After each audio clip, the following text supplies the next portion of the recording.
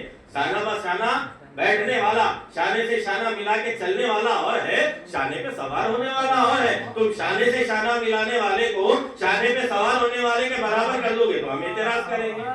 یہ تو اعتراض کے قابل ہوگا نا، شانہ سے شانہ ملانے والا اور اتنے قریب تھے وہ زمانے کے لوگ، دیکھیں آپ کتنے قریب ہے صحابہ، حقیقت میں اللہ کے کتنے قریب ہیں رسول اللہ، اللہ کے قریب، اور جو رسول اللہ کے قریب ہیں وہ اللہ کے قریب۔ دیکھیں ہم جب اللہ کے بہت دور ہیں، جب ہمیں اللہ سے قریب ہونا ہوتا ہے تو ہم کیا کہتے ہیں، ایاک نعبد و ایاک نستعین، تو اس سے تھوڑا قریب ہو جاتے ہیں، اور قریب ہونا چاہتے ہیں تو تھوڑا وضو کر لیتے ہیں، نماز میں مصلی پہ چلے جاتے ہیں اور قریب ہو جاتے ہیں، اور کسی کو قربت چاہیے قبلہ رخ ہو جائے وہ اللہ سے قریب ہو جائے، اور زیادہ کسی کو قربت چاہیے تو وہ خانہ خدا پہ چلے جائے، وہاں پر خانہ خدا کی زیارت جو چلا جائے گا اور زیادہ قریب ہو گیا۔ ایک گھر میں آپ مصلی بچھا کے نماز پڑھ رہے قریب ہوئے، مسجد میں چلے گئے تھوڑا قریب تر ہو گئے، مسجد سے نکل کے آپ خانہ کعبہ میں چلے گئے اور زیادہ قریب ہو گئے۔ اب اس سے زیادہ کسی کو نہ اللہ سے قربت کی اور خواہش بڑھ رہی ہے تو اسے اس کے قریب ہو جانا چاہیے جو اللہ سے اتنے قریب ہو گیا تھا، کعبہ قوسین اور ادنیٰ کی منزل میں آ گیا تھا۔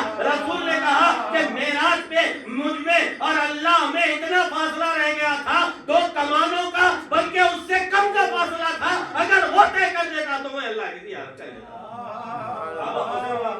تو ان سے قریب ہو جائیں ہم، تو جتنا ان سے قریب ہوتے چلے جائیں گے ہم اتنا اللہ سے قریب ہوتے چلے جائیں گے۔ اب آپ دیکھیں، میں نتیجہ دے رہا ہوں، وسیلے پہ آ رہا ہوں، اتنے قریب جو اللہ سے بھی ہے رسول سے بھی ہے، جو جتنا رسول سے قریب وہ اللہ سے اتنا قریب، پہلو سے پہلو لگا کے بیٹھنے والا رسول سے قریب ہے، اللہ سے قریب ہے، شانہ سے شانہ ملانے والا رسول کے اللہ سے قریب ہے، رسول کے ساتھ نماز پڑھنے والا، ہم نماز پڑھ رہے ہیں اللہ سے قریب ہونے، ہماری نماز اور وہ جو رسول اللہ کے ساتھ نماز پڑھے وہ ہمارے سے زیادہ اللہ سے زیادہ قربت رکھتے تھے۔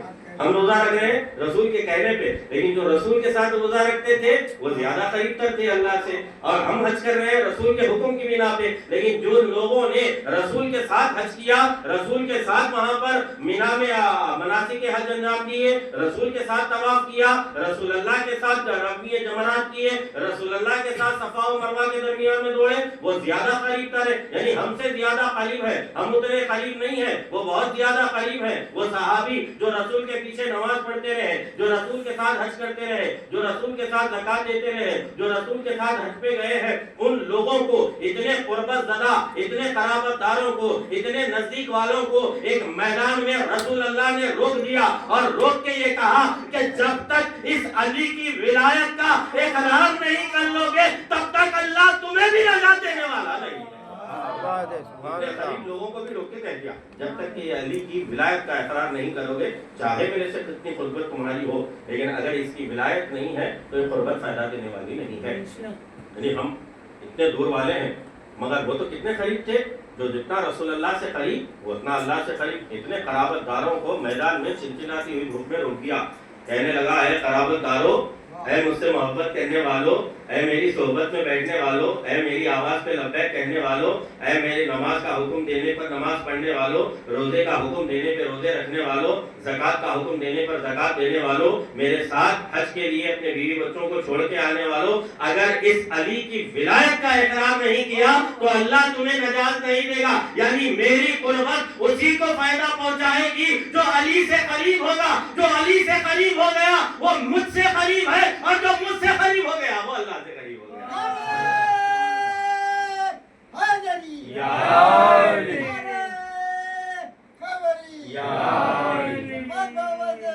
اللہ جو علی سے قریب ہو گیا وہ اللہ سے قریب۔ جتنے قربت زداؤں کی عبادتیں داؤ پہ لگ گئی اگر علی مرتضیٰ نہ ہو، یعنی ایسی قرابت داری تو ہو اللہ سے، اتنی قربت تو ہو کہ جن کے وسیلے سے اللہ مل جائے، جن کے قریب جانے سے اللہ کی قربت حاصل ہو جائے، جن کے نزدیک ہونے سے انسان اللہ کے نزدیک ہو جائے۔ کہا کیا اللہ نے جب یہ پیغام دے دیا اور سارے قرابت داروں کو سنا دیا، نزدیکیوں کو، کہا کہ الیوم اکملت لکم دینکم واتممت علیکم نعمتی ورضیت لکم الاسلام، آج یعنی جو میں نے ولایت پہنچائی آج دین کامل ہو گیا، نعمتیں تمام ہو گئی اور میں اس تمہارے دین سے راضی ہو گیا۔ 3 باتیں کہی، الیوم اکملت لکم دینکم، آج دین کامل ہو گیا، ورضیت لکم الاسلام دینا، آج نعمتیں تمام ہو گئی اور میں تمہارے دین سے راضی ہو گیا۔ کل تک کیا تھا؟ غدیر سے ایک دن پہلے 18 کو غدیر ہے، 17 کے دن دین کامل تھا نہیں تھا؟ 17 کے دن نعمتیں تمام تھی نہیں تھی؟ 17 کے دن اللہ دین سے راضی تھا نہیں تھا؟ اب ایسا میں تو کچھ نہیں کر رہا ہوں، 18 کو کہا اس نے کہ 18 کے دن میں دین سے راضی ہو گیا، 18 کے دن نعمتیں تمام ہو گئی، 18 کے دن میں تمہارے دین کو جو ہے سو مکمل کر دیا، نعمتوں کو تمام کر دیا، دین کامل ہوا 18 کو، دین نعمتیں تمام ہوئی 18 کو، دین سے اللہ راضی ہوا 18 کو۔ 17 16 کیا تھا؟ دین کامل نہیں تھا، جبکہ لا الہ الا اللہ ہے، محمد رسول اللہ ہے، لیکن اللہ بتانا یہ چاہ رہا تھا جب تک کہ لا الہ الا اللہ محمد رسول اللہ کے ساتھ علی ولی اللہ کا کلمہ نہ جڑ جائے وہ دین ناقص ہے، وہ دین کامل نہیں ہے، وہ نعمتیں تمام نہیں ہے، اس دین سے میں راضی نہیں ہوں جس دین میں علی کی ولایت کا کلمہ نہ آ جائے۔ سبحان اللہ، واہ واہ۔ دین میں علی کی ولایت کا کلمہ شامل نہ کر دیا، دین ناقص۔ جب تک کہ دین میں نعمتوں کو علی کی ولایت کامل نہ ہو گئی، نعمتیں ناقص۔ جب تک کہ دین اسی وقت مکمل کیا گیا جب علی کی ولایت پہ آیا، یعنی یہ علی مرتضیٰ ایسا بہترین وسیلہ۔ اب آپ سوچیں آج کے حالات دیکھ لیجیے، یہ وسیلہ جو اللہ تک پہنچانے والا تھا، جس کو امت کو جس کے حوالے کر گئے، آج جو حالات ہمارے بن رہے ہیں، ہم پہ ظلم کیوں ہوتا ہے؟ آج اسی علی مرتضیٰ کی وجہ سے، علی کی ولایت کو مانتے ہیں تبھی زمانہ ہم پہ ظلم کرتا ہے۔ آج ہم مسجد میں بھی جاتے ہیں تو لوگ بم پھوڑ کے ہمیں شہید کر دیتے ہیں۔ مسجد میں یہی ہوا، پاکستان کے آپ حالات دیکھ لیجیے کیا ہوا۔ قاری قرآن ہے، آپ اگر آئی ڈی کارڈ مل رہے ہیں، اب مجھے نہیں پتا کیسے ملتے ہیں، کسی ایک جگہ پہ خدا نخواستہ کہیں کوئی بم پھوڑ دے اور اپنے آپ خودکش حملے کے لیے چلا جائے، اور وہ شخص جس کے خودکش حملہ ہوتا ہے بدن کے چیتھڑے اڑ جاتے ہیں، لیکن آئی ڈی کارڈ جیسے کا ویسا ملتا ہے اس کا۔ ہنسنے کی باتیں نہیں، ایک بم پھوڑنے والا آیا، جس مسجد میں، جس عاشور خانے میں، جس مقام پہ اس نے انتظار کیا، وہاں چیتھڑے اڑ گئے، دیواروں کے، لوہے پتھروں کے چیتھڑے اڑ گئے، اور اس کے بدن کے بھی چیتھڑے اڑ گئے، لیکن وہ جو آئی ڈی کارڈ اس کا تھا وہ ویسی کے ویسا ہی ہے، اس کا نام بھی ہے، اس کی تصویر بھی ہے۔ ایک ایسا المیہ ہے، یعنی جہاں بدن نہیں بچ رہے ہیں انفجار میں، جہاں پتھر مضبوط نہیں بچ رہے ہیں، چکنا چور ہو رہے ہیں، وہ آئی ڈی کارڈ بچ گیا۔ کون سی کس دھات کا بنایا ہوا آئی ڈی کارڈ تھا؟ کسے بنایا گیا تھا آئی ڈی کارڈ؟ اور کسے بیوقوف بناتے ہیں یہ لوگ، کسے دیوانہ سمجھتے ہیں یہ لوگ؟ یہ دشمنی علی مرتضیٰ کی شروع سے چلی آ رہی ہے، یعنی جو پہلا وسیلہ بنایا تھا پیغمبر نے غدیر میں، اب آپ دیکھ لیجئے مسجد میں سب سے پہلا حملہ کس پہ کیا گیا؟ اسی وسیلے پہ کیا گیا۔ پہلے مرتبہ مسجد میں جو حملہ ہوا وہ کب کیا گیا؟ مسجد میں، مسجد کوفہ میں علی مرتضیٰ پہ حملہ کیا گیا۔ یہ اسی ابن ملجم کی نسل کے لوگ ہیں، اور وہ جو مر رہے ہیں مسجد میں، وہ ان کا مرنا بتا رہا ہے وہ علی والے ہیں، اور مارنے والوں کا مارنا بتا رہا ہے کہ وہ ابن ملجم والے ہیں۔ یعنی دونوں کا کردار ایک ہی جگہ ہے، یعنی مرنے والوں کا کردار بتا رہا ہے وہ علی والے ہیں، اور مارنے والوں کا کردار بتا رہا ہے کہ وہ ابن ملجم کے ماننے والے ہیں۔ علی والے لاشیں اٹھا رہے ہیں اور ابن ملجم والے لاشیں گرا رہے ہیں، ہمارے مسجدوں میں انتظار کر رہے ہیں، جبکہ قاری قرآن ہے، حافظ قرآن، اور اس کو یہ کہتے ہیں دین کی تبلیغ ہو رہی ہے۔ اسے سمجھتے ہیں یہ دینداری ہے بہت بڑی، اسے سمجھتے ہیں کہ یہ تبلیغ دین ہو رہی ہے، تبلیغ کے نام پہ، مبلغ کے نام پہ جھولے اٹھائے ہوئے، جبکہ قرآن غور نہیں کرتے۔ بارہا میں یہ جملہ کہتا ہوں، قرآن کا اعتراض مسلمانوں سے یہ نہیں ہے کہ قرآن پڑھا نہیں جاتا، مسلمان بہت پڑھتے ہیں قرآن، اور قرآن کہتا بھی یہ پڑھتے ہیں، لیکن اعتراض اللہ کا قرآن میں مسلمانوں سے یہ ہے افلا یتدبرون القرآن، تم قرآن پڑھتے تو ہو، قرآن کے اندر غور نہیں کرتے۔ قرآن پڑھنے کے لیے نازل نہیں کیا گیا، قرآن غور کرنے کے لیے نازل کیا گیا ہے۔ قرآن جتنا غور کرتے جاؤ گے اتنا ہی قرآن تمہیں ہدایت پر آتا جائے گا، اتنا ہی تمہیں ہدایت ملتی چلی جائے گی۔ پڑھنے کے لیے آیا، آ رہے ہیں لٹ کر چلے آ رہے ہیں، اور یہ جو پڑھنے، آپ بتاتا ہوں میں، پڑھنے والے قرآن کر کے آ رہے ہیں، مسجدوں میں بم پھوڑ رہے ہیں۔ اگر قرآن پہ غور کرتے تو قرآن کیا کہہ رہا ہے؟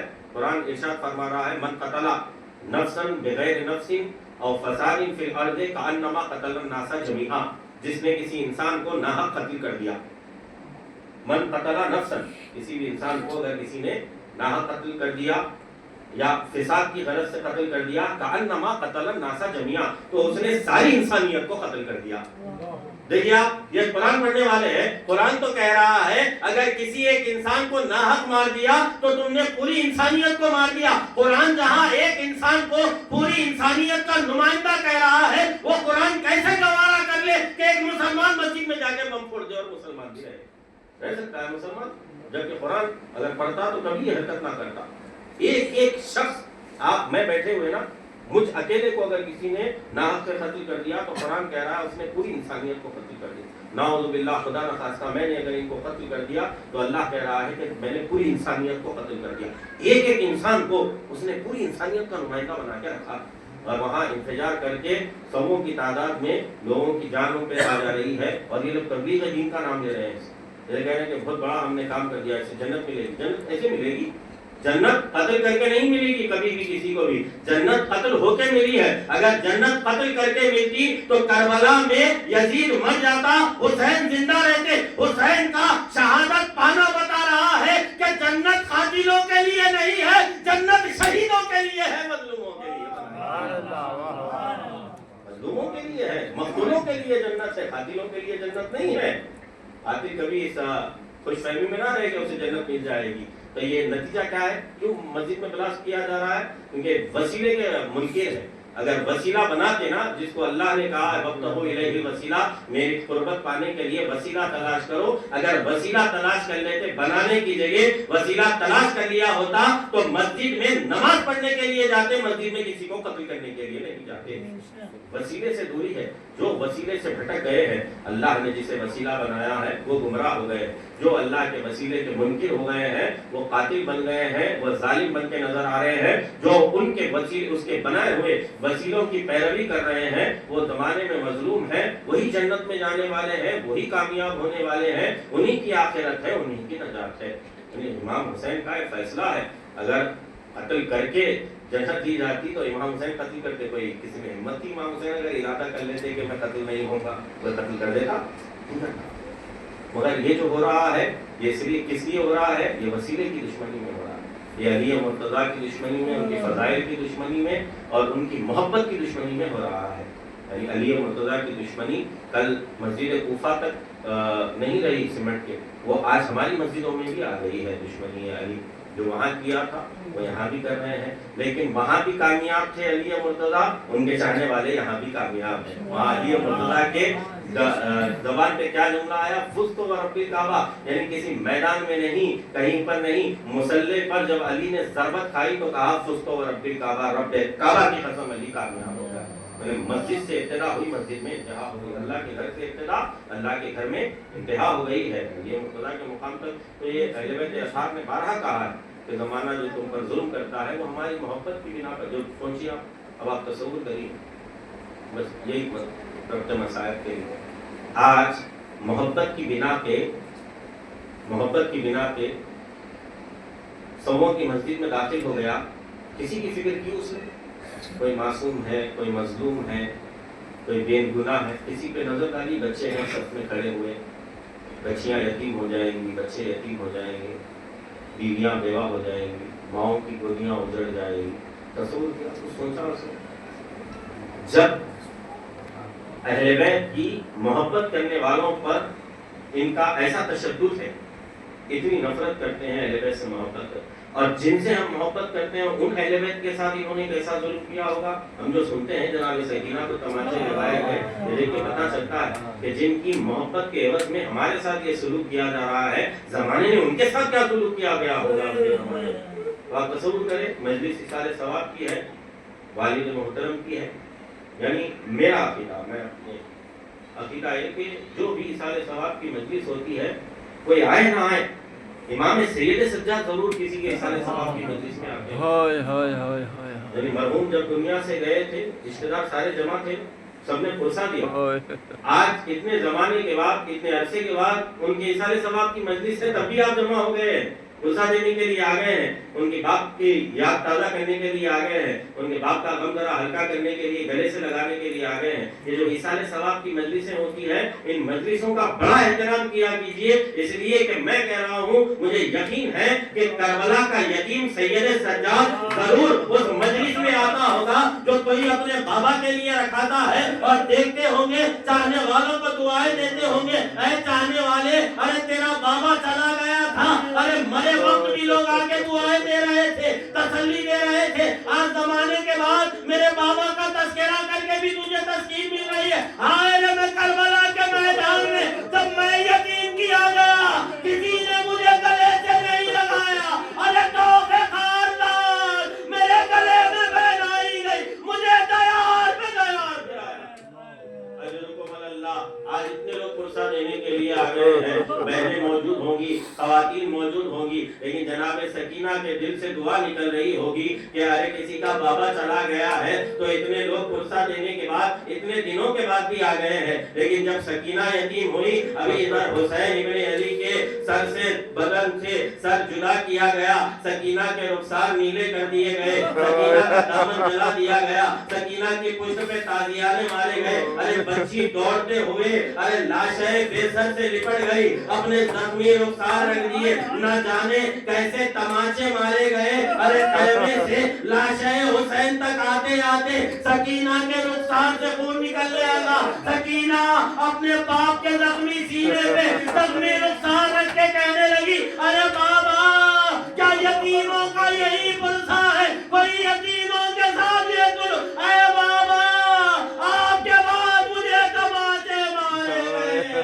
میرے گوشت مارے سینے، بابا میری پشت پر تازیاں، واہ حسین واہ حسین، اللہ لعنت اللہ علی قوم الظالمین وسيعلم الذين ظلموا أي منقلب ينقلبون ربنا تقبل منا إنك أنت السميع العليم بحق محمد وآلہ الطیبین الطاہرین۔ پروردگار ہمارے ذکر خلیل کو اپنی بارگاہ میں قبول فرما، آمین۔ ہمارے آنسوؤں کو رومال فاطمہ زہرا سلام اللہ علیہا میں جگہ عنایت فرما۔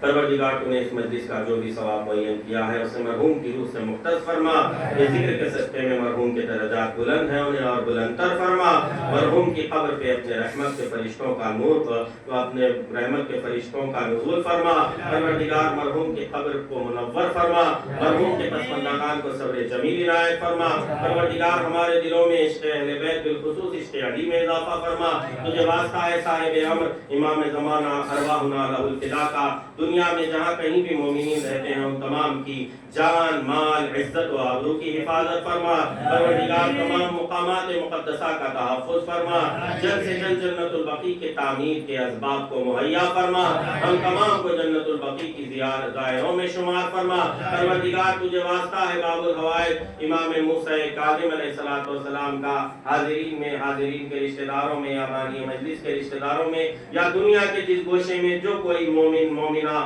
مریض یا مریضہ ہے ان تمام کو صحت کاملہ و عاجلہ عنایت فرما، ہم سب کا خاتمہ خیر پر فرما، تیری آخری حجت امام زمانہ کے ظہور میں تاجیل عنایت فرما، ہم سب کو حضرت کے ناصروں میں شمار فرما اور ہم تمام کو امام زمانہ کی خاص دعاؤں میں شامل فرما۔ ربنا تقبل منا انک انت السمیع العلیم بحق محمد و آلہ الطیبین الطاہرین۔ آپ حضرات سے بار دیگر معروضہ ہے ایک مرتبہ سورہ حمد 3 مرتبہ سورہ اخلاص کی تلاوت فرما کر مرزا محمد رضا ابن مرزا محمد اصغر مرحوم کی روح کے لیے حساب